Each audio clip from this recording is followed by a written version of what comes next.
وكده عملنا مع بعض احلى كحك. ما شاء الله، شايفين تفاصيله؟ مش محتاج كلام.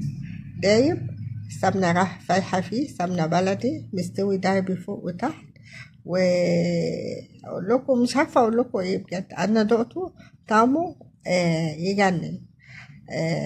واللي تجرب وتعمله بالطريقة دي تقولي ايه رأيها في الطريقة، ونجحت معاها ولا لا، وعجبها الكحك ولا لا. شايفين ما شاء الله الكحك مش مستحمل اي حاجة خالص.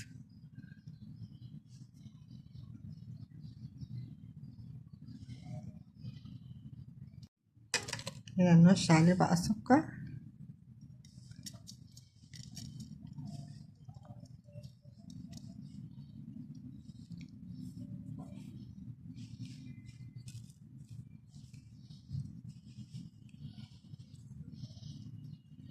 السكر ده انا طحناه في البيت، مش جايباه من بره. كل منتجاتي من البيت. ما بحبش انفع حد بره. كده خلصنا الكحك وكده، الف هنا وشفا، واقول لكم باي باي. السلام عليكم، ازيكم يا حبايبي، عاملين ايه؟ النهارده هنعمل بقى مع بعض، هنبدأ مع بعض مخبوزات العيد. امبارح عملت معاكم العجمية والعجوة، والنهارده هنعمل معاكم الكحك. معايا هنا كيلو من الدقيق، جميع الاستخدامات. انا مستخدمة دقيق ضحى، حلو يعني، ماشي. ومعايا هنا معلقتين لبن بودرة، ومعايا هنا معلقتين سكر، ومعايا هنا سمسم، ومعايا هنا سمنة. انا مش يعني، يا دوبك سيحتها بس كده، ماشي. ومعايا طبعا خميرة وبيكنج باودر. هعمل ايه؟ اول حاجة بقى هنزل، معايا مية دافية ومعايا السكر. هنزل بالمية الدافية على السكر، نص كوباية مية دافية. ما تعجبنيش بقى اللبن الكحك بلبن عشان ما ينشفش منه.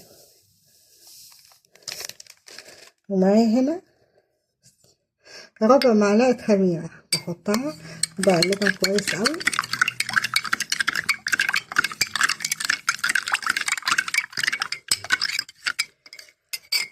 طبعا انا عملتها قبل ما ابدا العجين، عشان على بال لما بس الكحك وكده هيكون ايه، تكون هي خمر.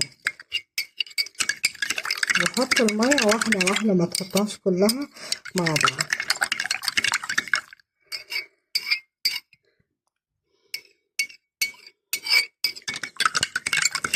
هسيبها بقى كده على جنب.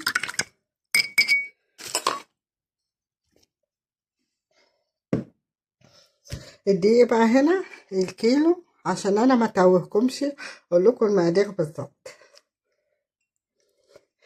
كيلو دقيق عامل 8 كوبايات من الكوباية دي، زي ما انتوا شايفين الكوباية العادية خالص، ماشي. عامل 8 كوبايات.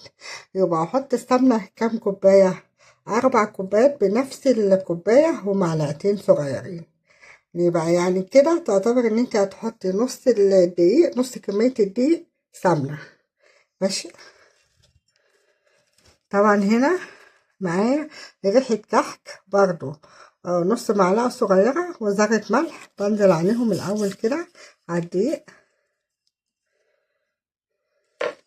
وبنزل بمعلقتين اللبن البودرة،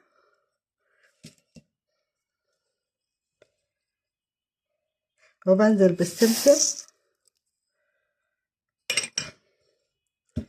وبعد كده بقى هنعاير السمنة، 4 كوبايات سمنة. نفتح لها مكان كده.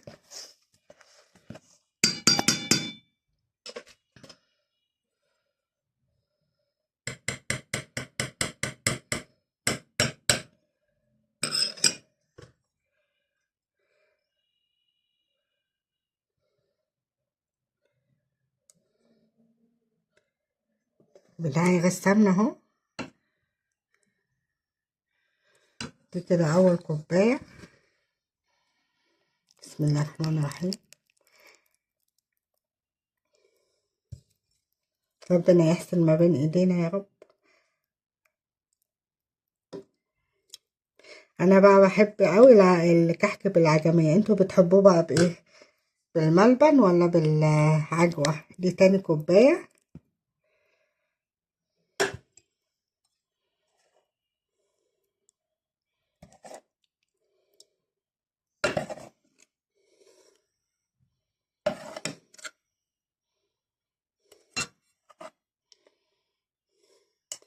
دي تالت كوباية.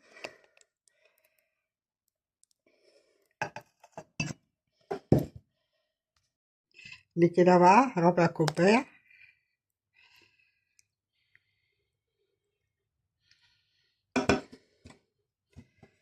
ده كده المعلقتين الممسوحين. ونعمل ايه بقى؟ نسمي الله ونبست بقى الكحك. طبعا كلنا عارفين احنا نبست الكحك ازاي.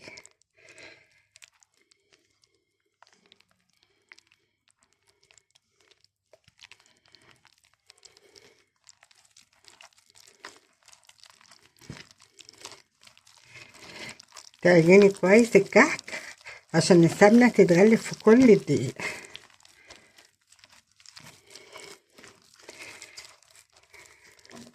هروح بقى بصي على ايدك كده، ايدك الاتنين كده،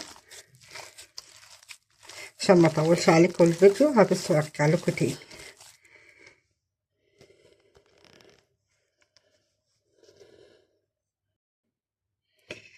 وكده بقى بعد ما بسيت العجينة زي ما انتوا شايفين كده، السمنة اتغلفت في الدقيق كويس. هنزل بايه بقى؟ هنزل بالخميرة بس واحدة واحدة، مش كلها، ومش هعجن، يا دوبك بلم بس كده. الاول هنزل بربع معلقة بيكنج باودر، حاجة بسيطة بس عشان خاطر الخميرة معاها. وهنزل بالمية والخميرة واحدة واحدة، يعني مش بالمية كلها، والم بس كده، مش بعجن، بلم العجينة بس عشان خاطر الكحك ما ينشفش معاكي او يعضم معاكي. مع ان انا مش عارفة يعني ايه يعضم، يعني ينشف يعني.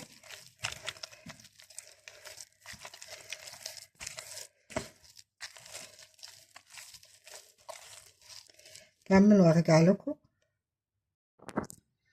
كده بعد ما لميت العجينة زي ما انتوا شايفين كده، ما شاء الله، يعني اتلمت بسرعة جامدة قوي. اول ما تتلم كده خلاص ما تعجنيش فيها تاني.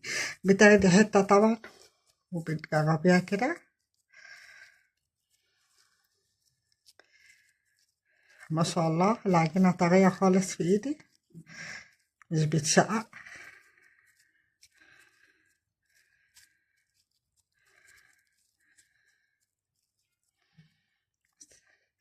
ندوس عليها كده، بص مفيش تشقيقة ولا حاجة. ونجرب واحدة في الفرن، نسويها قبل ما نعمل الكحك كله، عشان خاطر لو في اي مشكلة تلحقي تدويها، بدل ما ايه تسوي كله يعني، زي ما انت شايفة كده.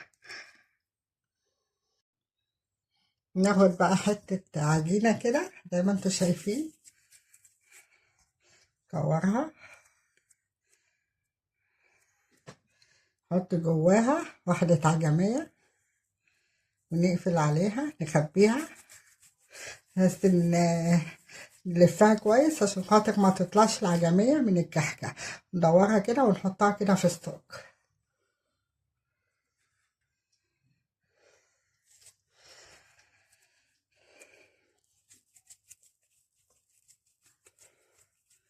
ما شاء الله العجينة تحفة.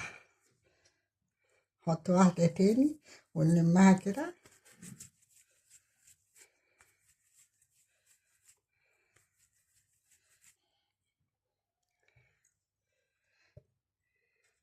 نعمل بقى واحدة بعجوة، بس ايه، الصاج العجوة لوحده والعجمية لوحدها، عشان تبقي انت عارفة الصاجات من بعض.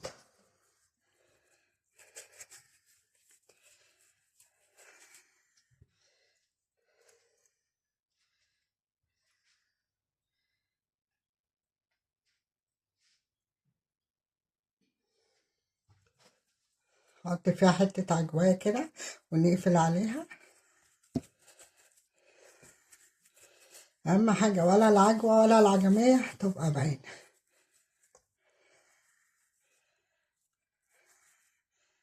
كده، واحطها في الصاج. نروح نكمل بقى وارجع لكم. كده خلصت الكحك بصبه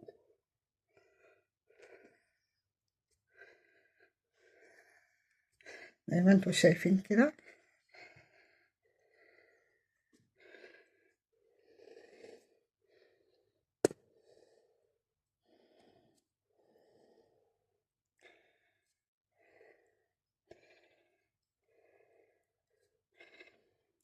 اكمل وارجع لكم. وكده خلصت تبصيم الكحك، اروح احطه في الفرن.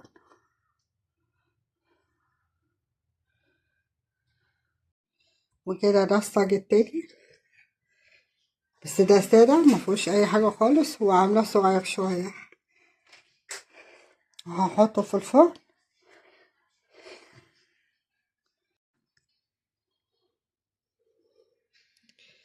ادي اول صاج طلع معانا اهو.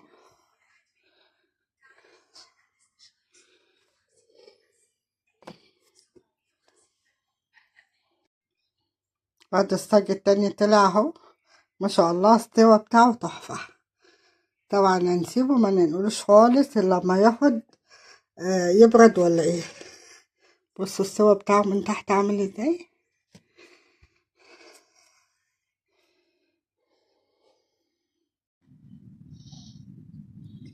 دي كحك العيد، شايفين جميل ازاي.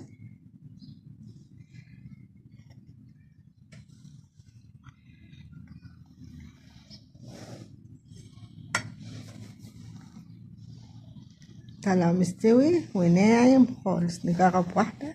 شايفين النعومية عاملة ازاي ان شاء الله. مش مستحمل، تحفة، طعمه تحفة جدا. وطبعا عاملينه بالسمنة البلدي فايحة فيه، وعاملينه بمزاج وباهتمام. وكل سنة وانتم طيبين.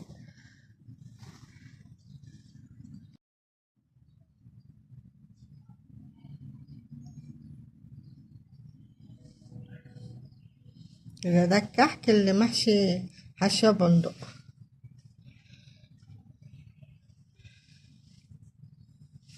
وكده خلصنا الكحك بتاعنا، واستنوني بقى بكرة ان شاء الله مع البسكوت، واقول لكم كل سنة وانتم طيبين.